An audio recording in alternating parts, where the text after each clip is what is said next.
Seni dan budaya suku Dayak Kantu. Tengah-tengah.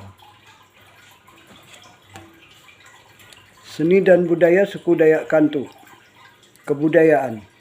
Bumi menjadi pusat semesta dalam kisah suku Dayak Kantu. Menjaga dan merawatnya menjadi poin penting dalam tata adat suku Dayak Kantu. Berikut legendanya. Pertama, Raja Mentala menciptakan tanah atau bumi dalam keadaan tandus dan tidak berpenghuni. Oleh karena itu, diciptakan berturut-turut munggu atau bukit kecil berupa pegunungan dengan lembah serta jurang dan ngarai yang dalam. Kemudian tahap kedua, agar tanah tidak tandus, Raja Mentala menciptakan rumput, kayu, rotan, serta sulur-suluran atau akar. Lalu pada tahap keempat atau tahap terakhir, barulah Raja Mentala menciptakan manusia. Silsilah penciptaan isi alam melalui kelahiran anak-anak bintang muga dan ruwaimana dilukiskan sebagai berikut.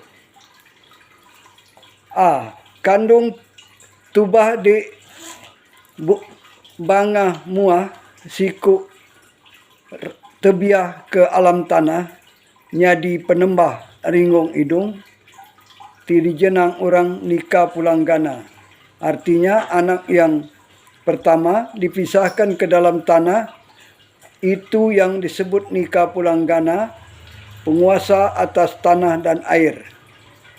B. Kandung dulau di papak palau siku tebiau ke lalau dua begandung nyak tidis tim nyadi dayang lemia. Artinya satu anaknya dilempar ke pohon lalau atau pohon tempat bersarang lebah madu yang kemudian disebut dayang lemia atau lembia atau roh yang menguasai pepohonan. C. Anak yang lahir dari kandungan yang masih kecil menghilang ke pegunungan, itu yang disebut dayang semita bunga yang menguasai bukit dan pegunungan.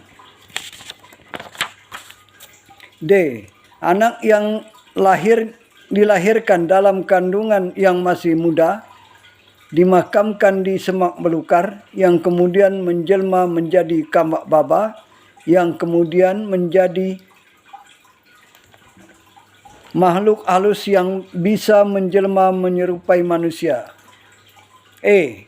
Anak yang dilahirkan kemudian meninggal dan dimakamkan di hutan belantara yang sunyi senyap, itu yang kemudian menjadi buau nyada, sejenis makhluk yang bisa bersuara seperti manusia.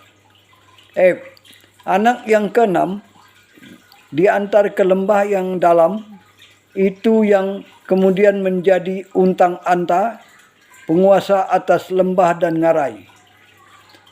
G. Anak yang keguguran, bayinya dimakamkan di dalam hutan yang kemudian menjadi gendih. Gendih adalah tumpukan tanah untuk semut bersarang yang pantang digarap untuk pertanian sepanjang masa. H.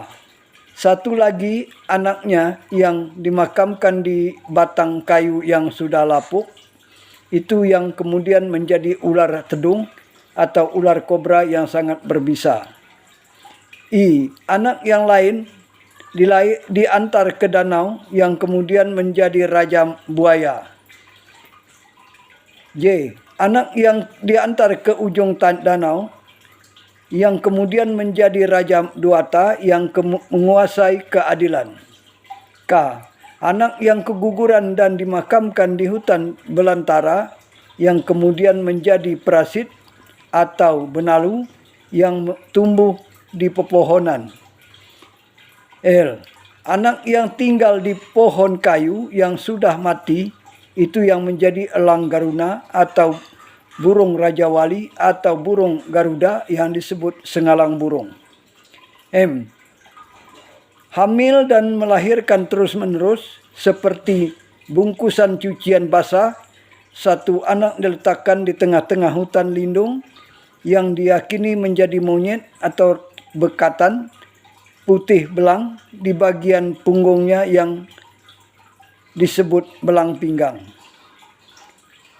Maka penciptaan ke-13 ini memang mengandung konservasi.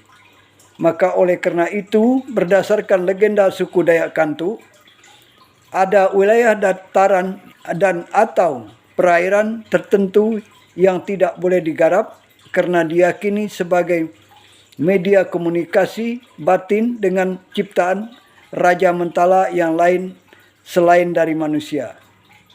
N. Lahir belakangan seorang anak laki-laki, itulah yang pertama kali menjadi manusia yang pertama, yaitu Buinasi dengan ciri khas luka di dada. O. Anak yang bungsu bergelar Putri Simbang Temiang Buluh Runcing yang disebut Putung Pandak, adik bungsu Pulanggana. Anak-anak yang dilahirkan hasil perkawinan Bintang Muga dan Ruwaimana ini dapat dibagi menjadi 3 generasi, yaitu 1. Generasi pertama melahirkan anak-anak yang kemudian menjadi roh-roh halus yang tidak dapat dilihat dengan mata kepala. Diyakini mereka menguasai bagian-bagian dari alam ciptaan Raja Mentala.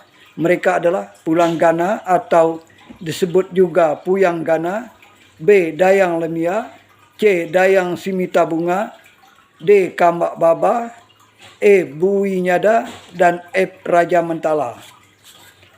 Kemudian yang kedua, generasi kedua, anak-anak yang dilahirkan menjadi hewan atau tumbuhan yang dapat dilihat dengan kasat mata seperti gendi, yaitu tumpukan tanah yang menyerupai manusia dan tidak boleh digarap untuk berladang. B. Tedung kaca, yaitu jenis ular berbisa. Ular tedung ada 3. Tedung kaca berwarna hitam dan pendek. Tedung berai berwarna berbintik-bintik di kepala. Postur tubuhnya lebih panjang dari tedung kaca. Dan yang terakhir tedung piang atau ular kobra. Kemudian buaya dan segala jenis binatang reptil yang hidup di air atau di darat. Selanjutnya burung elang atau burung garuda dan sejenis burung lainnya kecuali engkerasak yang telah diciptakan dahulu. Kemudian segala jenis tumbuh-tumbuhan parasit, rajang kemana dan tumbuhan melilit lainnya. Segala jenis monyet, bekatan dan hewan yang hidup di pepohonan. 3. Generasi ketiga atau yang terakhir melahirkan anak laki-laki yang bernama Buinasi dan anak bungsu perempuan bernama Putung Pandak.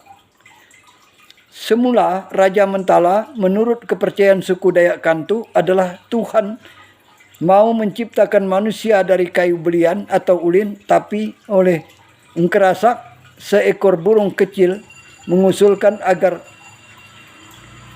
menggunakan pohon pisang agar dunia tidak cepat penuh sesang. Karena usia pohon pisang tak sepanjang pohon ulin dan pisang cepat bergenerasi. Dari pohon pisang inilah terciptalah Bintang Muga dan Ruwaimana bertempat di Lubuk Liidai, dan disinilah Pulanggana atau Puyanggana, anak tertua dari Bintang Muga, memulai pengembaraan di dunia ini. Setelah dewasa, Pulanggana masih hidup bersama dengan 2 orang adiknya Buinasi dan Belang Pinggang. Kemudian Pulanggana menikah dengan putri Raja Sua atau Raja Suaka yang bernama Dayang Rejan. Tidak diketahui apakah Pulanggana mempunyai keturunan atau tidak, tetapi yang jelas Pulanggana menjadi penguasa tanah dan air. Oleh karena itu, jika orang ingin membuka lahan untuk berladang, harus terlebih dahulu meminta izin kepadanya melalui kegiatan ngabah tanah, mencari firasat dalam berbagai jenis suara burung, kemudian diikuti upacara kecil yang disebut manggul, yaitu memberi sesajian di tempat yang akan dibuka untuk pertanian. Keturunan bintang muga dan roh yang lain seperti anak dayang Simita Bunga bermukim di kampung Tebelian Suyak. Demikian juga anak bintang muga dan Ruwaimana yang 12 orang bernama Tipah Elang Garuda dan Elang Garuda. Dalam legenda ini lebih populer disebut Sengalang Burung. Sengalang burung ini menikah dengan Sengalang burung ini menikah. Tidak dijelaskan siapa istrinya, tetapi diketahui sengalang burung memiliki 7 anak yang semuanya itu berjenis burung, yaitu bejampung, memuai, papau, ketupung, beragai, nendak atau murai batu, lemia talok. 7 anak sengalang burung dipercaya suku Dayak Kantuk sebagai burung pemberi alamat dan pertanda kepada manusia. Sedangkan lemia taluk menikah dengan lemamang tuli yang kemudian melahirkan demung mano dan demung memai.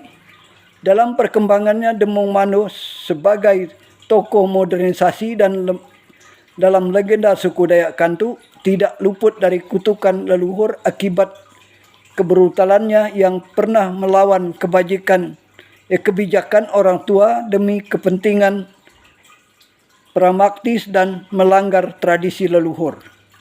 Maka yang bisa dipetik dari legenda kutukan leluhur terhadap demung mano dan generasi seterusnya adalah seperti tidak selalu menang dalam peperangan.